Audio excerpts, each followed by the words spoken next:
started? Yeah, bro. Really? Yeah. Oh, okay. Yeah, we started, man. Okay, cool. We had another VAR debacle over the weekend. Mm-hmm. Which game in particular? Yeah, there was Man United. There was us. Why is it that it's only the English Premier League VAR That has its own problems. that has these problems? I've never seen in La Liga or in Champions League or anywhere else where they use VAR where there's these types of problems. Like if a ball is out, the ball is out, my man. We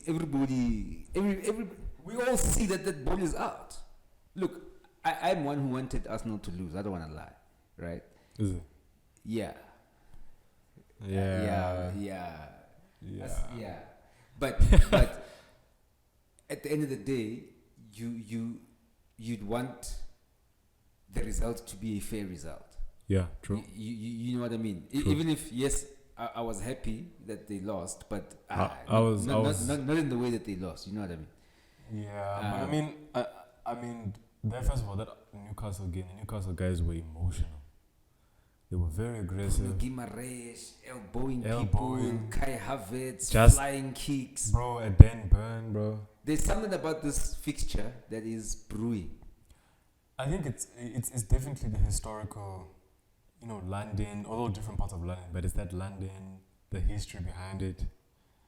Newcastle is Newcastle, bro. They're Geordies. They're not even in London. Yeah, you know true. But I think it's just like the unspoken, right? Yeah, man. There seems to be a real.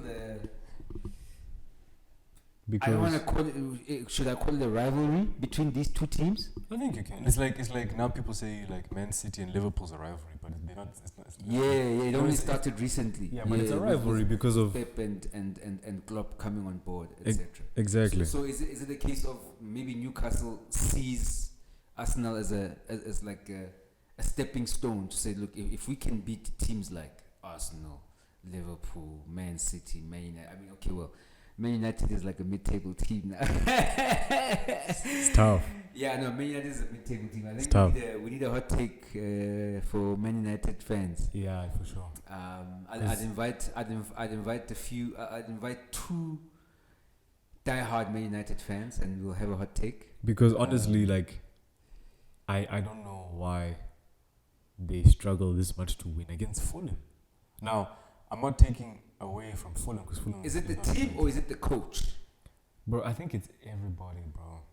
Because I think it's everyone because clearly the style that he's choosing to play, other teams can read. It's obvious.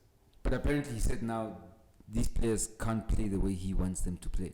So now we're going back to a Scott Parker. You see, remember we got fired for saying that his players are not good enough. So is he saying that his players are not good enough? I think he's saying half of that team now is his players. I think he's saying that this team, I think the way he's chosen to gel, maybe the way he talks, maybe it's what do you call his leadership style that doesn't work with the players. With a lot of the players. Some pundits are saying he's a bit robotic. Maybe. I don't know, bro. I don't know. But because Liverpool, United fans, they've had such a huge amount of switches, Moyes, Van Gaal, over this 10, 12 year period. Solskjaer, that other guy, and then now him. But I think, number one, I don't think they should fire him. Let me just make that clear. I don't even think they're going to. Yeah, I'm saying I don't think they should. Right, regardless. But the thing is, a lot of these mainstream pundits are starting to say now that, is Ten Hag an elite manager? Can you put him in the same top drawer as a Pep, Guardiola, Jurgen Klopp, Carlo Ancelotti, Mourinho, Jose Mourinho, although he's fallen off. Look, to be fair, I never really rated Mourinho, right? He's a winner, he's a serial winner. I love it for him. It's great. He's given us some of the best experiences. I've never really bought into his management style, and his decline almost proved that to me. I mean, he couldn't get wherever he doesn't get his way, or he doesn't capture the dressing room, it doesn't work, right? Yeah. He's very one-dimensional. He's very pragmatic in his play, in his systems. Very pragmatic, very one-dimensional. Pack the bus, we score one, we become tactical, right? So he's perfect for an Italian league, for example, because that's a very tactical league. But I never really rated him as an actual football coach. I rated him more as a man manager, right? So the reason for me, he's won all those trophies. I mean, he won the Champions League with Porto. Yes, they had talented players like Deco, etc. But when you look at the teams he competed against in that season where he won the Champions League with Porto, there were way more talented teams than Porto. He beat us. Yeah, he did. Yeah, right? He beat us. He did with Inzaghi and Kaká and Seedorf and Pirlo and and Nesta and Maldini. You can name them, right? So for me, it wasn't a footballing triumph. For me, it was a man management triumph. He managed those boys. I mean, Benny McCarthy. In many interviews, he's told about how he managed Porto during that season. Even how he managed him. As big an ego Benny is, he's on the bench every game, but every time he comes on, he scores and he gets the golden boot at the end of the season. He scores important goals in the Champions League against Man United and etc. etc. Okay, so this man management that you're talking about. Yeah. Like, for example, when he won with Inter Milan. That's exactly. And that's my point. That treble that he won with Inter Milan. And Diego Milito was no one. Samuel Eto'o was playing left wing.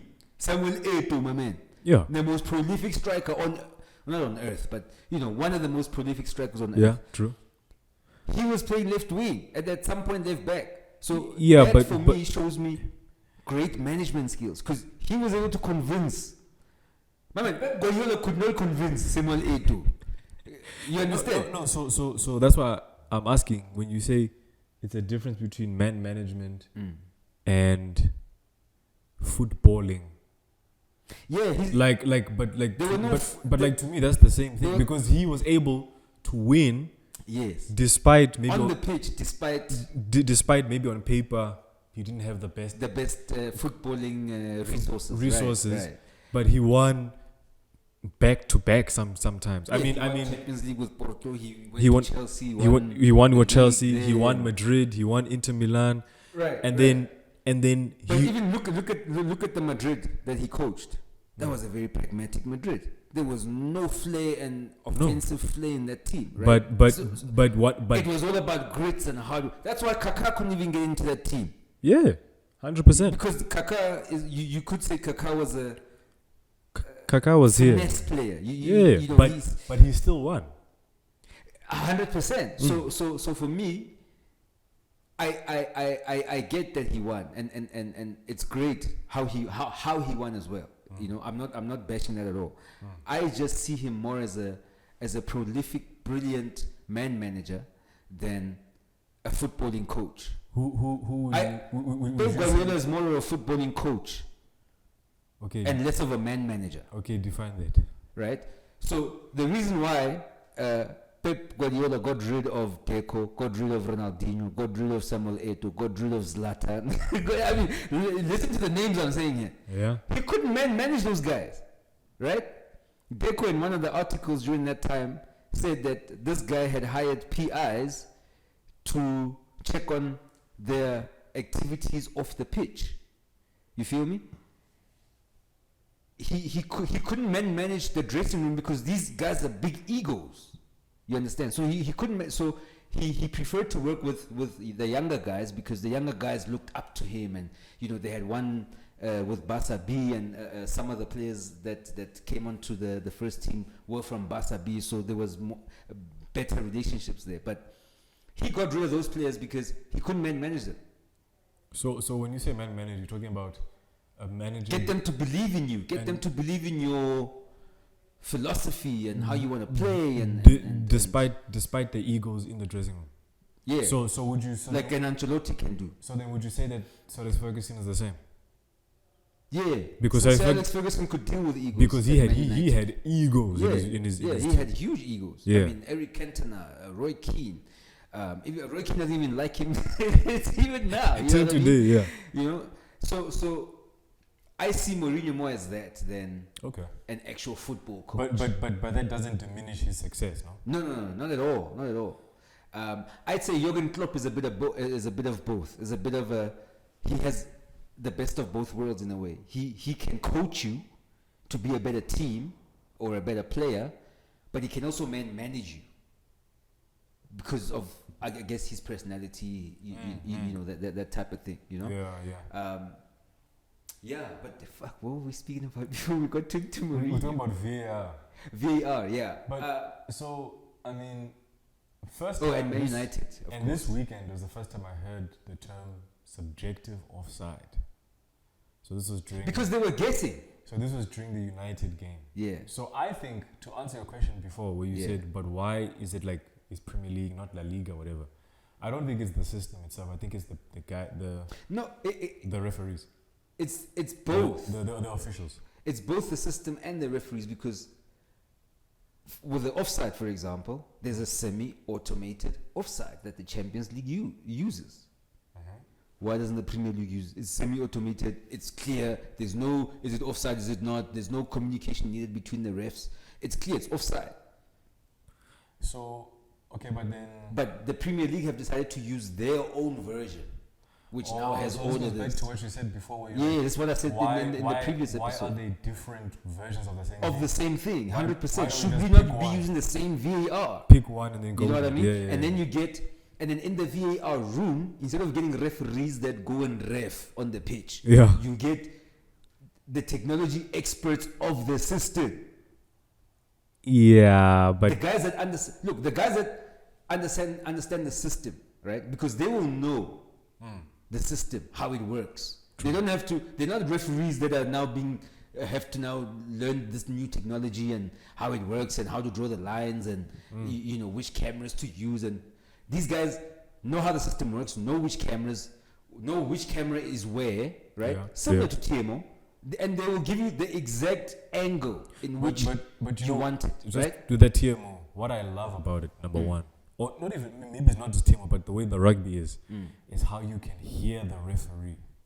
But you see, I love that. But even that, so with football, they say no, you know, the referees the crowd shouldn't hear the referees. Look, the broadcasters can hear, right? Yeah. The same as we hear in rugby. But for me, that's not the point. The point is, TMO has got the technology experts in the TMO room. Yeah, who are viewing the game. Yes, they know the rules of the game, yes. But they're not actual referees. Yeah, they are TMO experts. They're about the TMO, yeah. So this is what I'm saying about the VAR. It shouldn't be referees that referee the game. It should be VAR experts who are experts in the technology and how the system works. Then they must get taught. Then they must learn the rules. If they don't know the rules already, I mean, football rules are easy, man. Yeah. You know what I mean? Yeah.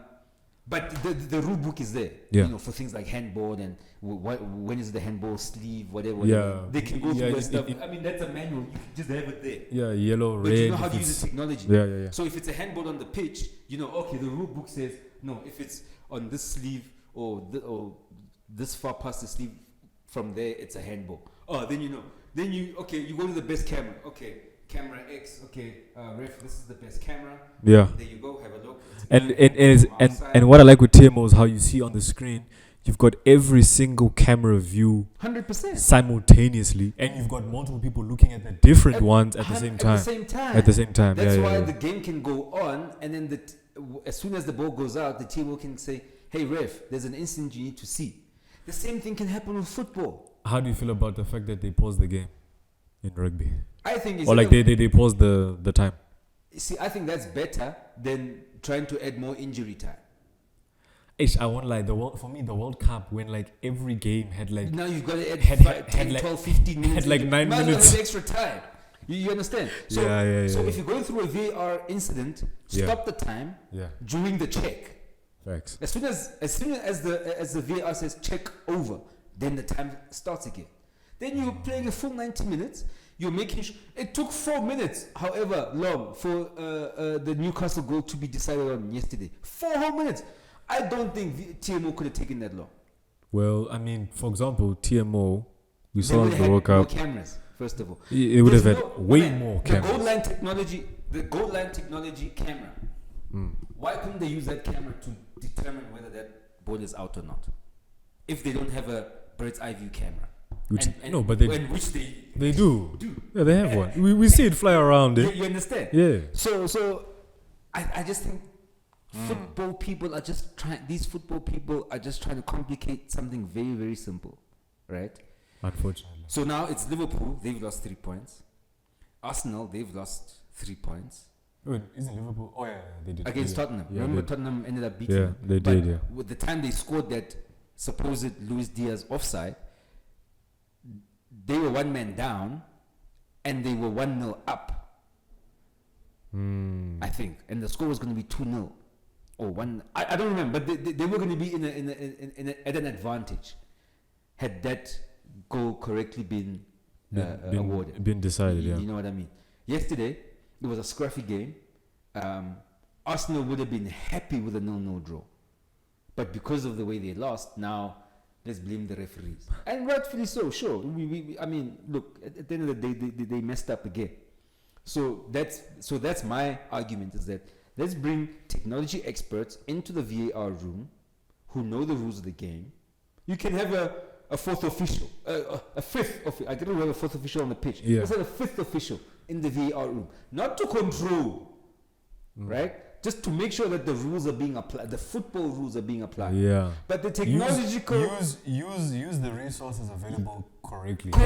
Use the system appropriately. Have the technical experts there. Have to use the system. Have 1 or 2 refs just to make sure the rules are the same. That's it. Yeah, and then you're good to go. Yeah, fair. It's not complicated. Now you're having, and it goes back to that chip on the shoulder that the Premier League has.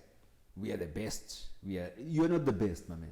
You are not the best. You can't be making stupid decisions like this and then claim your league is the best. There's no way your league is the best if these are the types of decisions that you're making. You understand? Imagine this is Champions League and you're making a decision like that. Oh, disaster, bro. You understand? Champions League semi-final. Champions League final. UEFA will get bashed, bro. You understand? You put the game in disrepute. Yeah, true. You know? So, I want to talk about this. How do you feel about... of course, the groen kant. I heard the Boogie Manami even did a T-shirt. We should actually have. That's funny. I say they should Big Blue. You remember Big Blue? The shop. The clothing shop. Yeah, the shop. Yeah. They should print a crap load of those T-shirts. Oh, that'll be funny. And give them out for free. We'll wear them. No, and then so we won the World Cup. Of course, Springboks, 4-time world champions. Yeah. They've been doing the tour around the country, which has been great. It's been. Why are they missing Bloemfontein though? Like they're going to all the. I think time, all the bro. major cities or metropolitans except Bloem. I think there's a time thing because they want to give them time away with family and stuff because they've pretty much been gone for like 2 months, so or plus. So I think they were like. Apparently, they said they will do it eventually, but this tour, it's just the timing, I think. Yeah, but I mean, I saw they're going to do a parade next year, all the other provinces. Guys, but next year, we are South Africa, we have problems here. Yeah. Next year, you come and say, hey, rugby, parade. Hey, guys, remember we won. What do you mean? There's no service delivery. So, there's elections, and so it doesn't make sense. So, a parade for me, it should be, you do it when they come back. One place, get buses, announce it, make it even a week later or 2 weeks later. I mean, clubs in Europe that win the championships, they wait a week or two, right? Yeah, they do. Yeah. They wait a week or two, Yeah. make it a thing. All the fans are prepared for it. They all go. We all celebrate. How there's speeches. There's I think players talk. You know. But I think when Argentina won the World Cup, they were just in the capital city, no? Yes. There you go. Yeah, they were just in Buenos Aires, and then. So it almost feels like there's an agenda, but it's pushing this Springbok thing. Yo, we won the World Cup. It's 4. It's great. 4, yeah. Can we win it 3 times in a row? Let's see. I won't lie. If we maintain the system that we've maintained in terms of the upbringing of players and the quality of players that we're bringing, I don't see why we can't win it. Stuff. I don't see why we can't win it. If Rossi stays director of rugby, we're gonna win again. We should be fine. Because I mean, let's be honest. So the question would be then eventually he's gonna wanna retire. Who's gonna take on his baton? That's my thing. As long as we keep. Or Jacques gonna come back. Nenaba. If he does that'd be legendary. Jacques comes back when Rossi. Yeah, and then he becomes director. Then he becomes director. Yeah, I guess that continuity. Yeah, I mean that's what we were trying to do as well. That's how you cut you off. That's what we were trying to do with the South African national teams, football, from Bafana, under 23, under 17. There was an era where we were trying to push this continuity thing. Whatever. Politics. Who runs football? No, true. But I think, and that's where a SAFA president is an executive mayor in some municipality. Like, what are we doing? Yeah, true. You know but what I mean? I think that's where we football at least is missing. You like this Rugby World Cup for me at least as a South African showed me that this is what it takes to win. Like I remember when they came back and putting the best people in the right positions consistently. When they did the press conference when they came back at the airport, I think Jacques Naba said that he knew Cheslin from when he was like under 19. See, there you go. Again, continuity. Imagine. So now when he's now a national team player and he's there and then he sees his coach that he's seen for he saw 10 years ago. It's similar to how England does their development. Yeah, but England there's this won't thing that in England, if you have not come up through the ranks, it's difficult. You have to be really special for you to make it to the national team. Yeah, you have to be a bit of and that's why an anomaly. Like Tamara Gray will go to. Okay, where are my roots? Jamaica. All right, let me go play for Jamaica. You know, that's why James Ward-Prowse. It's difficult for him to get in. Dali Ali, when he was hot, yes, he got in, but it's not like he didn't come from development. He came from Doncaster. What? MK Dons. MK Dons, yeah. You know, even now, Jared Bowen, he doesn't come. He doesn't come from the ranks. He gets in and out of the team. You know, once in a while. Most of the guys that are in the team are guys that went through the English development. So is it, which is great, right? But is that not creating an inner circle of sorts? I think in order to so to answer your question, I would go to another sport, athletics, Jamaica. Right. The way they run their athletics is crazy. They have like state, you know, kind of like nationals, it's where everybody from anywhere. It's a prideful thing. Yeah. I think, and then that's where the best come in.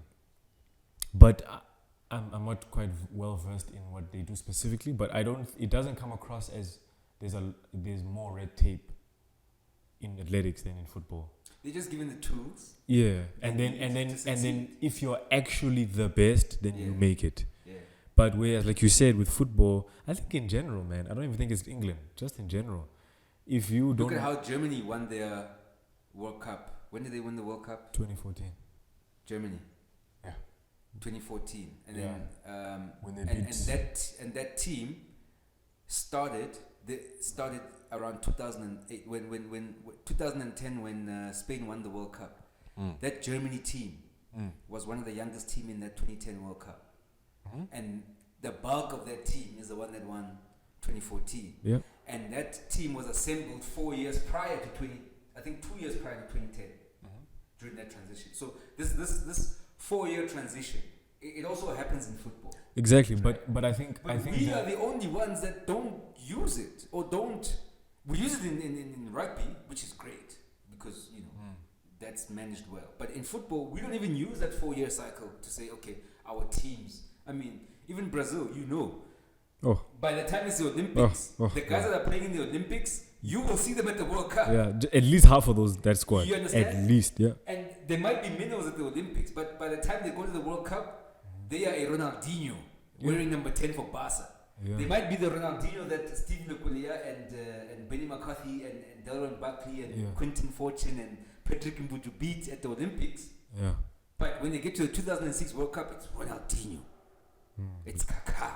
Yeah. You understand? So why don't we have...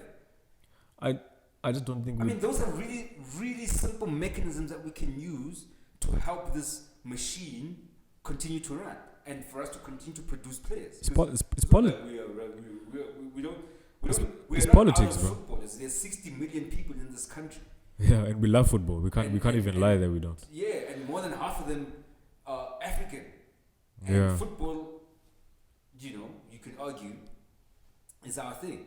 Yeah. You know what I mean? Yeah, I just think it's politics, man. I think they aren't utilizing what already exists. Because again, there's no other way.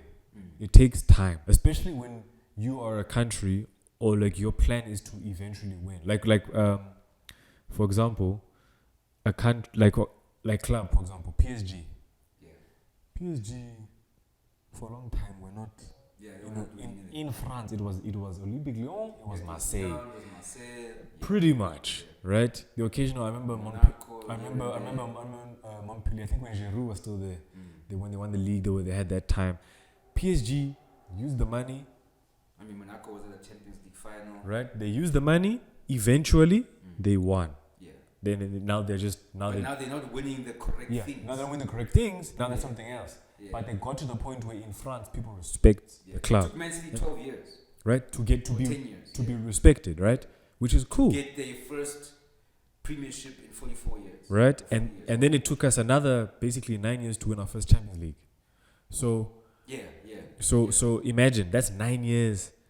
We had Aguero for how long? De Bruyne for how long? We've had David Silva for how long? Yeah. It takes time.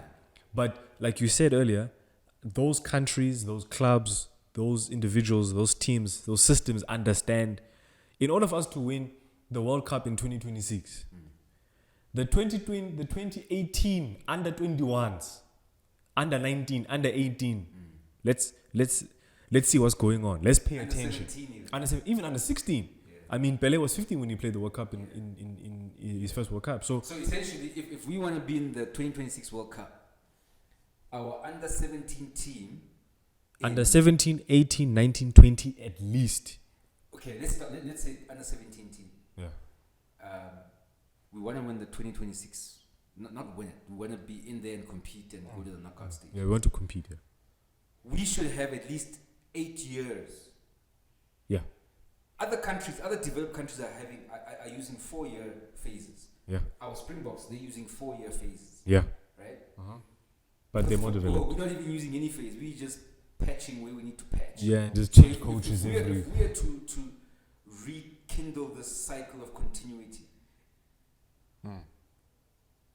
the team that we have, it's 2023 now, the team that we have now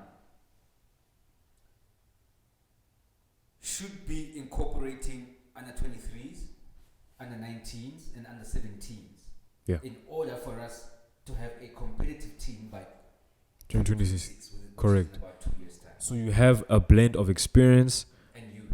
And youth. Like for example, Germany. Talented, yeah, experienced youth because the experienced ones are like, okay, I know where we're heading, and I want to be there. Yes. And consider got this great young crop these of players guys who clearly are hungry to win anything, right? But how many of those players are there when we only have a Lyle Foster at Burnley who's losing 6 games in a row?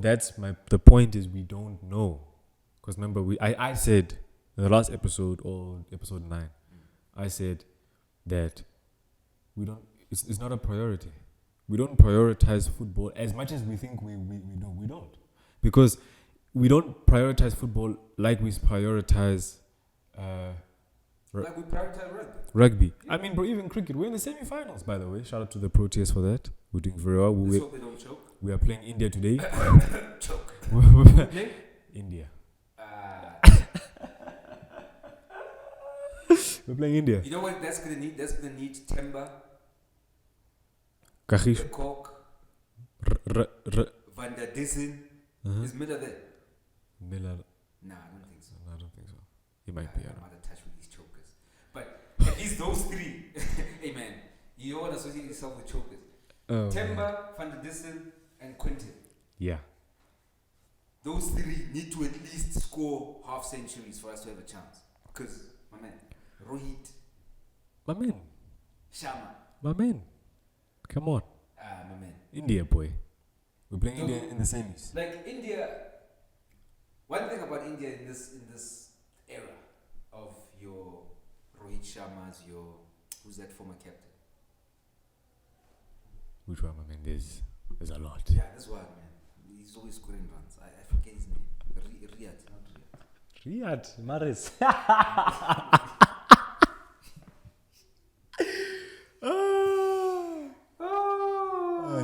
He was the captain before Rohit Sharma took captaincy.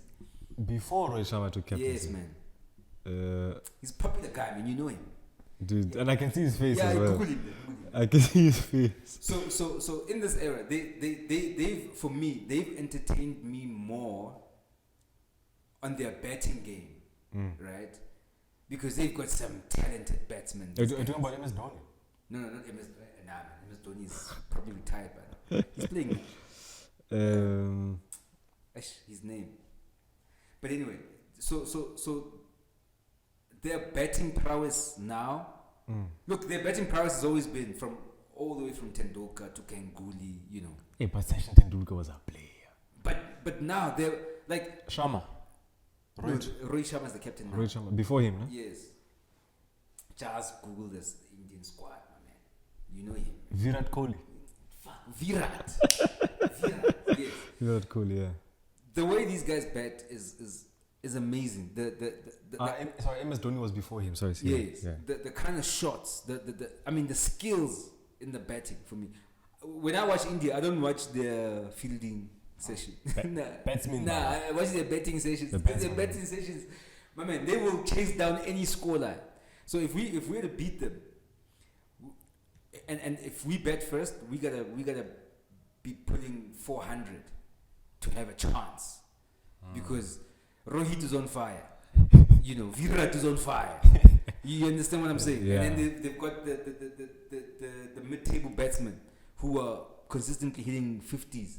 You know what I mean? So, hey man, Temba must do something. But all I'm saying is, if we have the Proteas and the Springboks winning World Cups, that would be magical. But I will be ashamed. Why? Because my first love is football. Yeah, but you know and we are nowhere near. Yeah, you know why. Look, the Proteas are called the chokers because they choke during knockout stages. We don't even get to the knockout stages to even be called chokers as a footballing nation. My man, we don't qualify. You understand what I'm saying? So apart from the I'd be embarrassed. I'd feel like Mikel Arteta. He is embarrassed and he feels sick. I mean, if the Proteas go and win now, I feel sick. Because I know it's going to take more than 10 years for us to win the... Yeah. Whew. Yeah, you're right, bro. It will take us more than that. That's why I say we need 8 years. It's going to be a struggle to qualify for these. Yeah. That are coming. And let's be honest, our African competitors in terms of football, like that, like the ones who pretty much qualify consistently, your Nigerias, your Algeria, Morocco, Tunisia, but they're always Ghana, fighting about money when they get to that tournament. So Ivory Coast. So they're always distracted by money. But they still qualify. Yeah, but the problem with me about these other African countries is that they are great. Like, look, in my view, be honest. Senegal versus England. I was pissed when the mainstream media during the World Cup was saying, Oh no. England versus Senegal. No, it was. I think it was the last 16. Yeah. Oh no. They were looking at the quarters already. The pundits. They were looking. We could mix our team and look to the quarterfinals. We could face Germany. I'm like, yo. Yeah. You're facing Senegal, and I'm thinking, if I was Senegalese, my man, And to be fair, I would want to go and show these guys who I am. And then England goes and beats them 3-0. And then you watch the game and they're not even trying, dog. They're not even I just feel like these African teams are not trying, especially in the World Cup. I don't think they take Ghana, Portugal, the previous World Cup when they played 2-2 against Cristiano. I'm like, what are you guys doing? You should be beat go for the brothers. They should be beating these guys and going to the knockout stages. Yeah, easily. You understand? Yeah, we are definitely good enough for that. Doing in the World Cups is that they go there, their FAs promise them whatever they promise them, then they don't deliver, and then these guys they go and protest. Look, I get it. You need some sort of compensation because the club's not paying you to go to the World Cup. I get it. But my man, that is your national team. That is your national team. It goes back to that is the World Cup. It goes back to the pride of wearing your jersey. Yes, okay. Granted, make it public that your FA is not paying you. Hey, we are play on protest. Don't down tools. Play on protest, but play to win and show your FA that this is why you should pay us because we are trying to win you the World Cup. Not be like, because these guys, my man, it's not like they don't have personal medical aids if the clubs don't compensate. These guys are millionaires, dog. This is your country. This is the World Cup. This is Africa. You're right. And then in the same breath, we go and complain when Europeans or FIFA or UEFA or CAF or whatever make the decisions they make.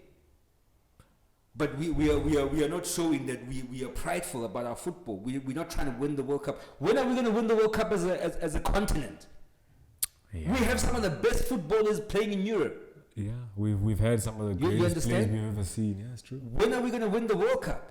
When are we going to get to a semi-final? We are stuck on Papa Bopa Diop and his 2002 and Alhaji Diouf and his 2002 exploits of the quarters. When are we going to get to the semis? We did make it to the semis. Who? Morocco. Man. Are these African, those people? Hey, man.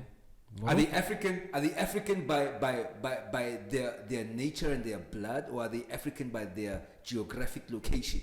That's up for... It's like the name of this country. That's up for you to decide. Are we a geographical location? Yeah. Is our name a geographical location, or is it a name? It's not a name. It's a geographical location. South Africa. Yeah, correct. It's not a name. So true. Yes, they're African. Yes, they're African by geography. But they're not African. They're Arab, guys. At the end of the day, they're Arab. Yeah. Right. But, yeah. At the end of the day, they themselves don't see themselves as African. It was Morocco themselves. They were, a few years ago, were they bidding for the World Cup with us? Yeah, one of those times when they were bidding for the World Cup, they didn't consider themselves as African. Yes, you could say that's politics, sure. But who celebrated the most when Morocco got to the semi-finals? Me? Arabs or Africans? I think Africans, bro. No, let's be real. Let's be really real. It was more Arabs. Yeah. Because the Arab world is trying to get noticed from a football point of view. So if countries like Morocco... And they were hosting as well. You understand? The countries like Morocco, countries like Tunisia, countries like Algeria, countries like Egypt, they will always have that Arabic connection. You know what I mean? And I mean, Saudi Arabia now is gonna host 2034. Imagine Saudi Arabia, Morocco, Algeria, Tunisia, Egypt in the quarters. Those four in the quarters. It's going down. And then the other four are other countries. It's going down. Now, It'll be lit, those 4 though. countries, are we as Africans going to celebrate? Or is it, are we going to celebrate more than the Arab world? In Because general, we've got 2 countries in the quarters. in general, probably not. That's my point. I will. Speaking for myself. No, yes, us, because we are football fans and we get that, yes, these countries are African countries. We will celebrate. But politically, remember, sports is another form of warfare. Yeah. Right? Yeah. That's why in the Olympics, the Chinese and the Americans and the Russians, always top 3, Baba. It's always them. Heavy. We've gone from, well, not necessarily, but warfare has been morphed into a whole bunch of other things. So sports is one of those things. So when we compete for real. So hence I'm saying, when are we as Africans gonna be in a semi-final and a final of a World Cup? When is a black African country gonna be in a semi-final and final with a South American country? That would be freaking awesome. Yeah, that's I would imagine like a Ivory Coast versus Argentina final. That would be a nice final. Do you understand? That would be a crazy final. No, you're right. Colombia versus South Africa. Yo, Colombia needs to stop kidnapping people first.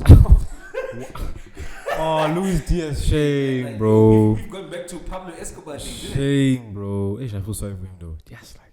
Yeah, that's wild. And just because of money, obviously. So this literally just came up. Okay. Moving out the hood. Okay. You're a footballer. You're a celebrity. Oh, I see what you're going with this. I see where you're going with this. You're on TV. Yeah. Playing for Liverpool. Yeah. You're moving up the ranks. Uh-huh. You're living where you're living. Yeah. Your family's back home. Right? Moving out the hood. And it relates to us here as well. In South Africa. It's all over. Yeah, it's all over. Right? All over, yeah. I mean, even in America with the musicians. I mean, I heard one of the rappers say that Suge Knight's mom still stays in Compton. Right? Look how rich that guy became from his record labels. And his mom still stays in Compton. So, moving out the hood as footballers. Would moving out the hood for Luis Diaz have been a choice? What do you mean a choice? I mean, you live in Colombia, you live in Brazil, the favelas. It's crime, it's kidnapping. You live in Mexico, whatever, right? Mm-hmm. You live in South Africa. Mm-hmm. Yeah. You know what I mean? Yeah. Do you move your family out once you are able to, obviously? Because now you realize, I play for Liverpool, I play for Colombia. Now knowing the crime back where I come from, kidnapping is a thing. Should I be scared for my family? Now that I'm here, people think now they're gonna kidnap my sister for ransom. They're gonna kidnap my. You know what I mean? What about when Aubameyang? Oh yeah, there you go, Aubameyang, exactly. But he was in Spain though. He was in a quote unquote. So he moved out the hood, and then he still experienced his life was still in danger. Yeah. Right. So damn. So yeah. So it's difficult. And now let's say you've got family that says, "Hey man, this is my house." Let's say you've got a dad and a mom. Yeah, this is what move out the hood. This is my house. We built this house. What you talking about? The whole this community. This is us. Go to England in the rain and then what? Live in an apartment. Yeah, no. You understand? So that dilemma. How do guys like footballers, elite foot? I mean, Paul Pogba with his own brother, extortion. How do you deal with things like that? Hey man, I think that's more complicated than football, bro. Because now, for example, like you come from a place that is just dangerous in different ways. There's different kinds of danger, but it's dangerous. You are the lucky one, right? You work hard, you move. But now take the Luis Diaz scenario. As a The only thing I would do is he didn't move out the hood with them. yeah, He's still at home. He obviously goes back home. Yeah. You know, because I mean the brown people are like the African people. We are very community based. We going back home, back to our roots. You know, it's crucial. It's crucial. It's very important. It's essential. Yeah. You understand? So I think at my thinking would be okay. You pay the ransom. Obviously, it's your father, right? I mean, it's going to be like a kickback. Kickbacks, they So come back. So my thing is, you pay. He's safe. The Right. mother's safe. They release the family. The They're family's safe. there. 3 months later, and now it's your sister. You dip. They have to move. Because they've realized now that, look, Like it's either you guys are going to make me pay this continuous ransom because you're not going to move. and then one day there'll be one guy who doesn't care, And he or they ask me kill for you guys. they ask me for an absurd amount of money that I can't I pay, can't afford, and then that's it. Yeah. Then we leave. Then you have to live with me, or not me, but we live somewhere else. If it's not with me, like next door or You same don't house, have to come with me to Yeah. England or Spain or whatever. somewhere else. Maybe you can move at a better area, a less crime You know, infested area. probably a different country. To be fair, man. Yeah, because Probably a different country, bro. Because now also they will find you, bro. Especially if even you. in a different country they'll find you. You just spoke about Aubameyang now. That's my thing. You have a better chance, I think, of you have Do a you then higher rather chance. higher security if you can afford it? Okay, let's take a South African example. Let's take the South African context. Okay, maybe there hasn't been any kidnappings of footballers' families or anything like that, but Yeah, there's been a killing of one. Yeah, you know, The obvious one, the one that's been going on for longer than it needs to. for more than 10 years. You know, there's obviously that A one. national asset. A national It's hero. more than 10 years. Yeah, national asset. Yeah. So there's If that. this was another country, do you think this crime would have been Hey, solved? no already? chance, bro. No How chance. long do you think it would have taken? 2 years max. 2 years max. In the same house. I'm not gonna name With drop that many witnesses. because I'm not gonna say names. I don't wanna get in trouble.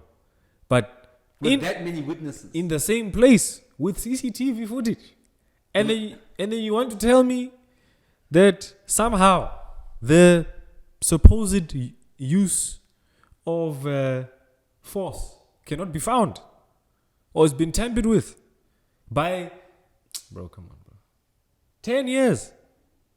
10, bro. So what do you think the actual deal is? It's mind-boggling that a person of that stature in our history, Because in people, our sporting history, yeah, like Senzo Meiwa, can have that go happen to down him. this way, bro. Can have it happen to him, and then we are still waiting a decade later. I think, just as a person, I don't know, not even as a professional of any kind, but as a person, man, it's definitely just you just pay enough people off, man, and then they just make it harder, But bro. who's paying all these people off? And why? Why can this murder? Why is there a struggle to solve this murder? It's not like the Tupac murder, right? Where there's cover-ups from a political point of view. I think there's cover-ups from a point of view. A political point of view. But I mean, with the Tupac one, you could literally take it back to the Black Panthers. Yeah, sure. You understand? Because Sure. you know how ruthless the CIA and FBI Sure. are with Sure. making sure they make Sure. these revolutionaries disappear. Sure. Or them and their families, right? Sure, So 100%. yes, it might have, in the public, it might have been a gang, whatever the case may be, but it could have easily been political all the way from the Black Panthers, right? Sure. But with this one, what about it makes it political? I'm not saying political specifically. I'm just saying that there's definitely cover-ups. Definitely. There has to be. So who's trying to be covered up? Who's trying to be protected? Apart from. Is it the musician ex-girlfriend? Is it a producer's son? Is it everybody that was there because nobody wants to go to jail because their lives are too good, or they're obviously, or jail is just not the shit? I mean, in South Africa, jail is not the shit. You know, who's being protected? I don't know. I mean, this is. I don't know. But man, this is 10 years, bro. It's not like Mark Batchelor, the late Mark Batchelor, right? Mark Batchelor, he was a footballer. Yeah. But after football, he went into crime Yeah. and gangs and all of this stuff. And then whatever. And his death was a hit. So allegedly, supposedly, I don't know if it was proven or not, but you feel me? So there's a certain direction in which you can Lead almost towards. follow. Yeah, you know. Yeah. But with Senzo Miwa's death, My man. And we still don't know. I don't know. But a part of me thinks because of how long it's taking, it's not just the accused. I don't think so. I think there's other things that we are completely unaware of. It has to. And I'm saying this because I just think it's taking way too long. So on one of the Sitting with Stan episodes, one of the footballers there was talking about how he ended up in a relationship with someone, or he was in a relationship with someone and ended up finding out that that same someone was in a relationship with Someone else. Who was part of the club that he played for. I don't know if it was the owner, the coach, or the technical team, whatever. Someone in the club who was a big cheese in the club. Yeah. And once that person found out that this dude is in a relationship with this that other person, yeah, his career at that club pretty much ended. Well, could it? I don't like assuming and making assumptions. Yes, there's a court. Hence But why I mean, a lot of the stuff happens in football. I don't know, man. We hear these stories about footballers having the same girlfriends with their coaches, or dating the same group of friends with their manager. You know what I mean? These things are there. It's like at the end of the day, life is life. So it's really peculiar why this murder case is taking so long. Now there's a trial within a trial. Like, I feel like I'm watching Power. Like, Mom is watching a series. You know what I'm saying? Yeah. A trial within a trial. Next thing they're gonna throw in a RICO case. No, they were smoking drugs in the house. Okay, who does the drugs belong to? Kelly Kumalo. She's the queen pin. Now there's a RICO case. Like because they will do anything except solve this freaking thing. I genuinely believe that there are more people involved behind the scenes that we have not seen or have any idea about yet. Has to be. Because also, let's be honest, Senzo was one of, at the time especially, Yeah, he was our if best not keeper. the most valuable Yeah. asset to Our this asset to this our nation, football. Yeah. to football as a nation. Yeah. He was the best thing we've seen. I remember when he was the keeper, I remember conversations of like, guys, we can win. Like he gave us, just because of how good he was, he gave the nation that kind of. He was literally like, I remember there was a general consensus amongst fans that, yo, thanks Itumeleng, Yeah. we've got Senzo. No, now. like my You man, know, you can pass on the baton. you've now. done your part. Thank you. Here's Senzo. You know Yeah. what I mean? Dude, and that is something that I think because of that, and he probably knew he was of that importance, there might have been other people involved, some strings, politics, as the word is, as we say, that we don't know, because I can't put a finger on it, bro. It literally doesn't make sense. It doesn't make sense at all that it takes this long to solve a case that, to the public eye, That guy's dad passed away, dog. bro, from heartbreak. From nothing else but. Heartbreak, yeah. You understand? Heartbreak, 100%. So now, imagine, and it's gonna keep going on for a while. So I think that there's just money, and I think it's a case of, let's say something gets discovered and it's like public, it's proven, it's a fact. I think when that thing happens, they know that all the other can of worms are just gonna open up, like Pandora's box. Like stuff. There's way more to this, bro. Yeah. I'm not saying he was involved in things. I don't know. Nobody knows. I'm just saying it's like you can't. My man Benjamin Mendy got charged, and Chief. Charged, went through the whole thing, acquitted, Went back to Montpellier. proven not guilty. He's his now life he's is back to normal. I'm listening in Greenwood. He's there in Getafe. This guy is dead, bro. He's dead, and he's taking this wrong. So, again, I think that there's just more people. There's more chess players in this game. This is a game. I think he was a center of a very big game. Yeah, well, yeah, man. The truth, I guess, will come out when it comes out. But hey, man, I think Where are we with time? man, we've got about 2 minutes left, man. 2? Yeah, bro. Hey, my man, we've got 5 minutes left. 2 minutes. It's 25 past, my man. It's 28 past, man. You must fix your watch. Yeah, man. Which GMT, CAT, what's going on? Come on, Nah, doggy. Okay. Yeah. Oh, yeah. We went through quite a lot. Yeah. No, it's difficult, man. This the politics of football, and I mean, for example, the Escobar, the Colombian player, his situation with that World Cup in America. I mean, another one that went. Wait.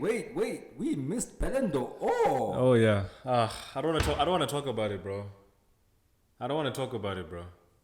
Mainstream media obviously will be like, always Messi. I would assume that was his last one. You said to us when that was here, that you said Alvarez, you think is above Messi. Yeah. He finished number 7. He finished 7th. I think for me, if football was really fair, they would have looked at that guy's performances, his influence in matches, in all those competitions. Because he won what Messi won. He won what Haaland won. He might not have scored as many goals, but he scored crucial goals, right? In the World Cup, that little shimmy that Messi did at the bar line, at the touch line. Who finished it? You understand what I mean? At Man City, when Man City was struggling to score goals, who came up with the goals? I remember that. I think it was a goal against Tottenham. Ooh. And there was one against Fulham as well. I think there was top bins, bro. So for me, if it was really, really fair, it would have gone to Alvarez. And again, it's journalists who are voting. What do journalists actually know about football? Shouldn't the voters be football people? Yes. Or better yet, shouldn't the voters be football people, right? So club captains, country captains, managers, right? But man, listen.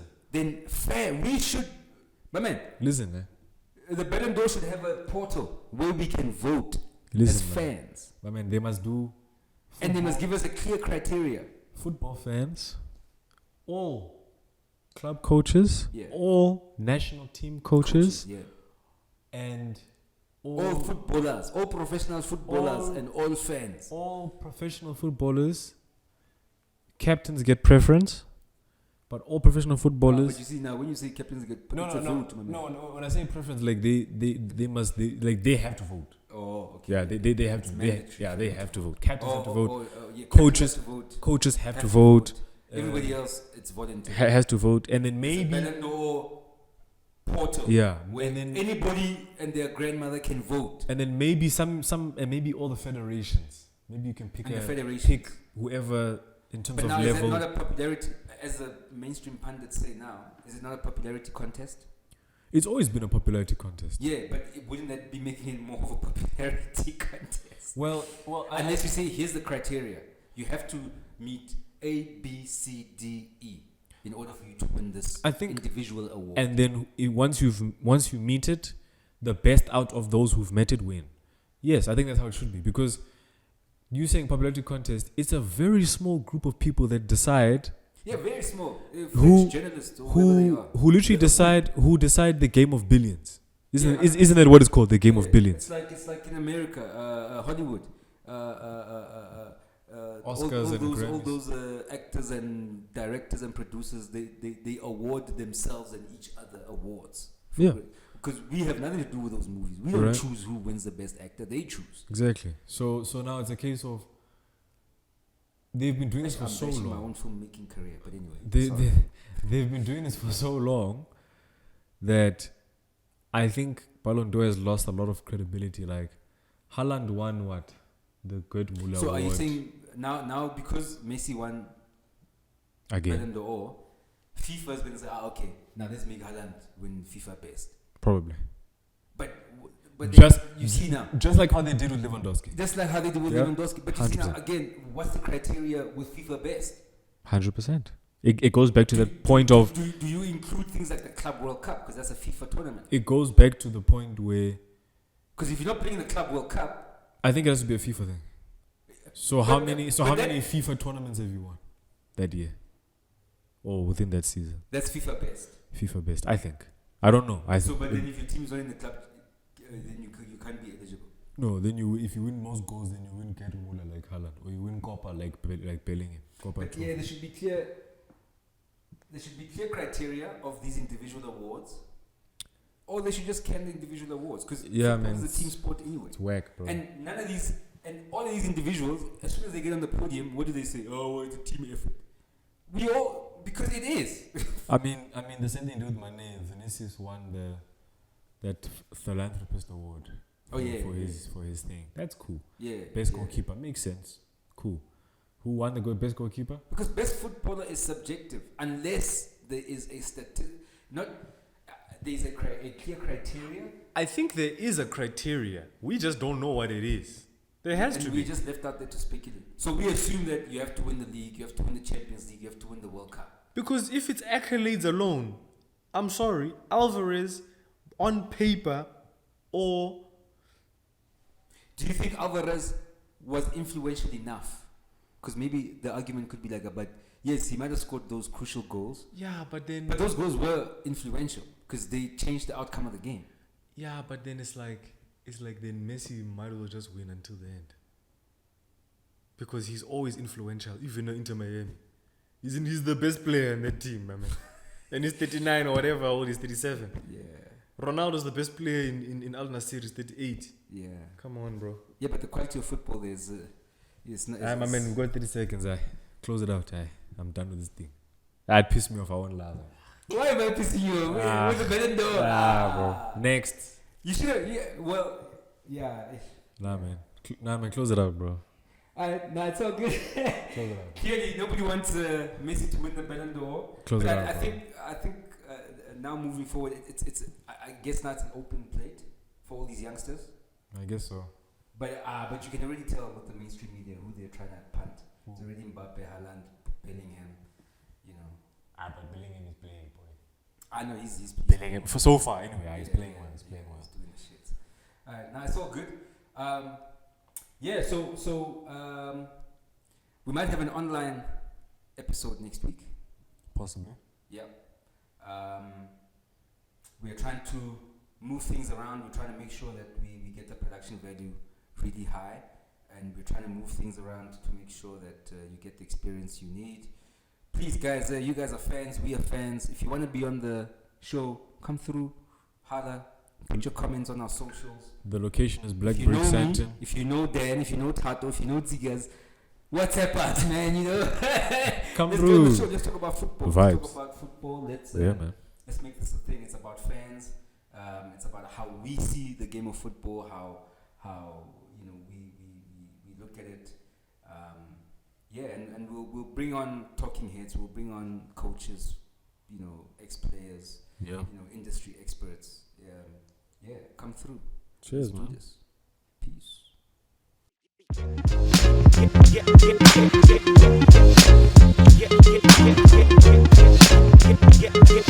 Yeah.